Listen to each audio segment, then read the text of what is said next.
Good evening दोस्तों। आज हम आपके साथ जर्नल एंट्रीज डिस्कस करेंगे क्लास 12th की। तो जर्नल एंट्रीज़ का बेस बनाने से पहले मुझे आपको थोड़ा सा 11th क्लास भी याद दिलानी पड़ेगी, फिर हम मूव करेंगे टुवर्ड्स 12th क्लास। तो मैं यहाँ लिख देता हूँ today is our class number 6। अभी तक हम 5 क्लासेस आपके साथ ले चुके हैं फंडामेंटल ऑफ पार्टनरशिप की। आज की क्लास है क्लास नंबर 6 और today we will discuss journal entries.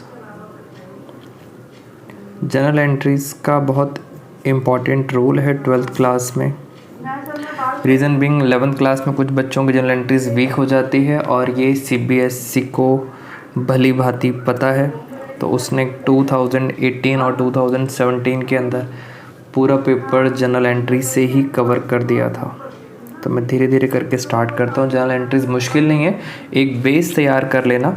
मैं एक 11th क्लास का आपके साथ एग्ज़ाम्पल डिस्कस करता हूँ, फिर हम उसी एग्ज़ाम्पल को आगे लेके चलेंगे तो इजी हो जाएगा आपके लिए। फॉर एग्ज़ाम्पल 11th क्लास के अंदर आपने सैलरी पे करी, सैलरी पेड ₹20,000। आपने सैलरी पे करी 20,000। अब आपको पता है अगर हम 11th क्लास की बात करें, सैलरी हमने पे करी है तो सैलरी हमारे लिए क्या बन गया, एक्सपेंस। और इफ़ यू रिमेंबर, ज़्यादा डिटेल में नहीं चाहते, all losses and expenses are debited. तो एक्सपेंसेस क्या होते हैं, डेबिटेड। और दूसरी चीज़, आपने यहाँ पे सैलरी पे करी है, ऑफ कोर्स आपकी जेब से या तो कैश जाएगा या आइदर आप चेक से पेमेंट करोगे तो बैंक। तो ये तो हल्का सा डिस्कशन हुआ। अब सर एंट्री क्या करते थे, एक्सपेंसेस डेबिट। तो हमारी फर्स्ट एंट्री हमारी सैलरी की होगी, सैलरी अकाउंट डेबिट। सैलरी हमारा एक्सपेंस है तो मैंने सैलरी कर दिया डेबिट। और जब हम पे करेंगे तो टू कैश और बैंक। और सर कितनी सैलरी पे करी थी आपने, 20,000 एक्सपेंस।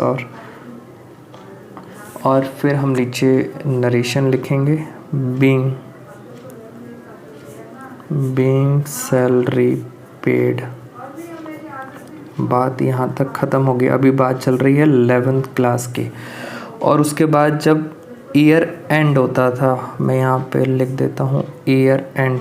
जब हमारा ईयर एंड होता था तो हमारे सारे के सारे एक्सपेंसेस हम कहाँ ट्रांसफ़र करते थे, आइदर ट्रेडिंग अकाउंट में और प्रॉफिट एंड लॉस अकाउंट में। तो of course salary indirect expense है तो मैं भी इसे कहाँ ट्रांसफ़र करूँगा, प्रॉफिट एंड लॉस। अब सर ट्रांसफ़र कैसे करते हैं, अगर आप फर्स्ट एंट्री में देखो सैलरी क्या हो रही है, सैलरी हो रही है डेबिट। इसको यहाँ से उठाओ सैलरी को और कहाँ डाल दो, प्रॉफिट एंड लॉस में। इट मीन सैलरी डेबिट है, इसको हटाना है, सैलरी को हटाएंगे तो सैलरी को मैं क्या कर दूँगा, क्रेडिट। मैंने लिख दिया सैलरी अकाउंट क्रेडिट। कितने अमाउंट से, 20,000। ये मैंने सैलरी को क्रेडिट क्यों करा है, मैं सैलरी को ख़त्म कर रहा हूँ, ट्रांसफ़र कर रहा हूँ। और सर ट्रांसफ़र कहाँ करूँगा, तो 11th क्लास याद करो, प्रॉफिट एंड लॉस अकाउंट में। जब ईयर एंड होता था तो आप प्रॉफिट एंड लॉस अकाउंट बनाते थे और उसमें करते थे डेबिट। कितना अमाउंट करते थे, 20,000।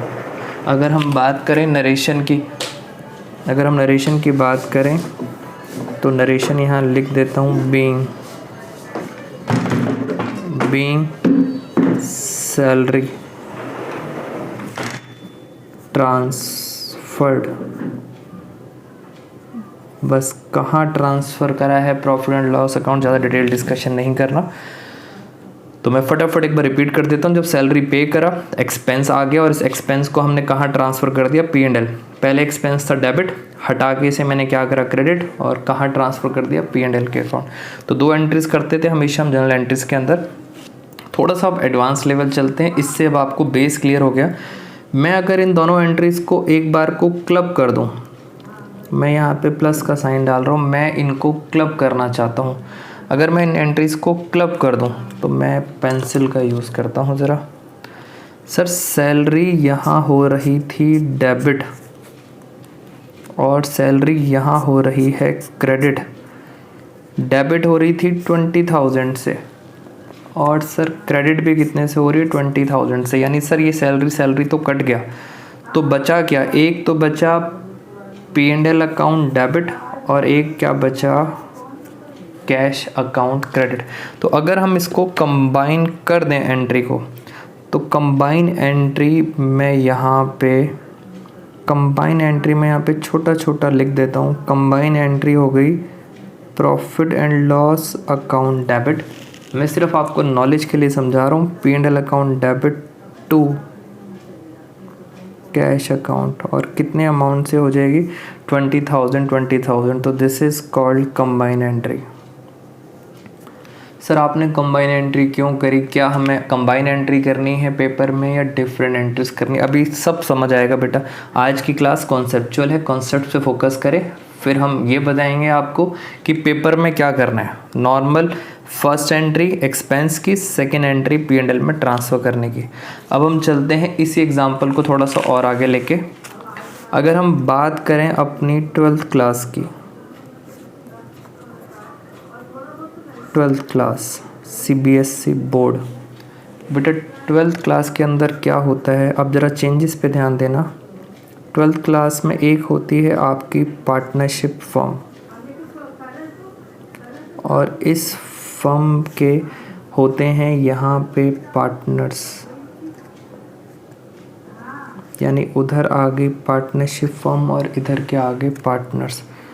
सर पार्टनर्स एक बार बना के भी दिखा दो। ये लो बेटा, दो पार्टनर्स हैं ये, हाँ दोनों शक्ल बेटा एक जुड़वा हैं दोनों की, बहुत अच्छी बात। हाँ जी, तो पार्टनर्स फर्म ने ये डिसाइड किया कि हम पार्टनर्स को, जो पार्टनर्स हमारे यहाँ पे काम भी करते हैं, मालिक तो हैं ही साथ में काम भी करते हैं, तो फर्म ने कहा कि हम उनको जो काम करते हैं उसके बदले हम उन्हें क्या देंगे, सैलरी भी हम उनको एक्स्ट्रा देंगे। अगर हम अकाउंट्स की बात करें तो आपको हमेशा याद रखना चाहिए सर, अकाउंट्स हमेशा किसके बनाते हैं, फर्म के लिए। अब आप ध्यान से देखो, फर्म एरो ध्यान दो, फर्म सैलरी पे कर रहा है, और किसे पे कर रहा है, टू पार्टनर्स, यानी अगेन सर वही बात हो गई, फर्म के लिए सैलरी क्या हो गया, एक्सपेंस। अब मैं ज़रा एंट्री करूँगा, मैं दोबारा से वही एंट्री करूँगा आप जिससे कंपैरिजन कर पाओ। मैंने एंट्री लिखा फर्म क्या एंट्री करेगा, फर्म करेगा सैलरी हमारे लिए एक्सपेंस है, सैलरी अकाउंट डेबिट टू, बहुत ध्यान से वहाँ पे आपने क्या लिखा था, टू कैश। अब हल्का सा चेंज, फर्म कभी भी पार्टनर्स को सैलरी कैश में पे नहीं करती है। मैं यहाँ पे हल्का सा कट कर रहा हूँ, सैलरी देती है मगर कभी भी कैश में नहीं देती। अब आपने लॉजिक समझना है, फर्म कहती है हम आपको सैलरी देंगे मगर ये पैसा हम आपके, आप कौन हो, पार्टनर, हम ये पैसा आपके कैपिटल अकाउंट में डाल देंगे। यानी हमारे पास आपका क्या है, एक कैपिटल अकाउंट है, हम जितनी भी सैलरी है, फॉर एग्जांपल सैलरी है 20,000, ये सारा का सारा पैसा हम आपके कहाँ डाल देंगे, कैपिटल अकाउंट में। और अगर आपको पैसों की ज़रूरत हो तो आप अपने इस अकाउंट से पैसे विड्रॉ कर लें, जिसको हम क्या कहते हैं, ड्राइंग्स। तो हल्का सा चेंज क्या है जो अब आपने समझना है। नॉर्मल हम सैलरी कैश में पे करते थे 11th क्लास में, अब हम सैलरी जो पे करते हैं वो कैश में नहीं करते, हम पार्टनर्स के कहाँ डाल देते हैं, कैपिटल अकाउंट में। जितनी भी सैलरी होती है फर्म पार्टनर्स के कैपिटल अकाउंट में डाल देगा, और अगर पार्टनर्स को पैसे की ज़रूरत है तो वो अपने इस अकाउंट से पैसे निकाल लेंगे। तो हम नरेशन में भी हल्का सा चेंज देखेंगे ज़रा, हमने क्या लिखा, बीइंग सैलरी प्रोवाइडेड, आपने सैलरी दे दी उनको, प्रोवाइड कर दी। ऊपर लिखा था बीइंग सैलरी पेड, यहाँ पे क्या लिखा है, बीइंग सैलरी प्रोवाइडेड, कहाँ डाल दी आपने, कैपिटल अकाउंट में। वो पार्टनर्स के हैं, जब मर्जी निकालें। अच्छा सर, क्या सर ये हमारे लिए फर्म के लिए एक्सपेंस है? यस सर, फर्म के लिए तो एक्सपेंस है।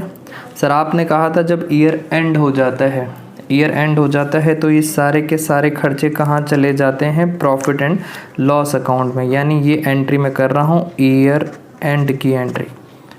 ईयर एंड की एंट्री देखेंगे, मैंने एंट्री में क्या लिखा था सर, खर्चा तो है तो मैंने लिखा P&L अकाउंट डेबिट, और सर पहले सैलरी आपने क्या करा था डेबिट, इसे ख़त्म करने के लिए अब आप क्या कर दोगे, सैलरी को कर दोगे credit, being salary account credit.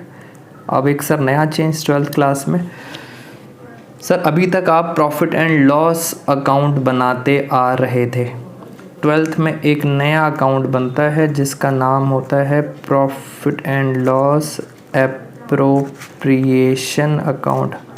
अब सर ये कौन सी नई बला आ गई, बेटा ये नई बला ही आपको मुझे सिखानी है 12th क्लास में।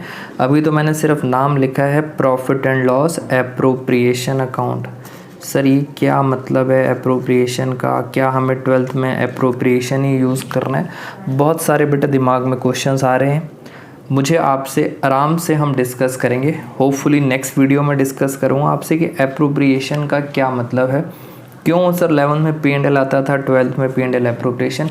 अभी आपने फॉर द टाइम बिंग आज की क्लास के लिए इतना समझना है, 11th में P&L अकाउंट लिखते थे और 12th में लिखोगे आप P&L एप्रोप्रिएशन अकाउंट। तो ये हमारी पहला एग्जाम्पल आपके साथ डिस्कशन हो गया। मैं यहाँ लिख देता हूँ, ये जो आज की क्लास है ये क्लास नंबर 6 और पार्ट ए है। मुझे एक और एग्जाम्पल आपके साथ डिस्कस करना पड़ेगा, वो हम करेंगे दोस्तों नेक्स्ट क्लास में पार्ट बी के अंदर। थैंक यू फ्रेंड्स, इसको रिवाइज़ करें, इसी के बेसिस पे चलेंगे आगे। Bye bye.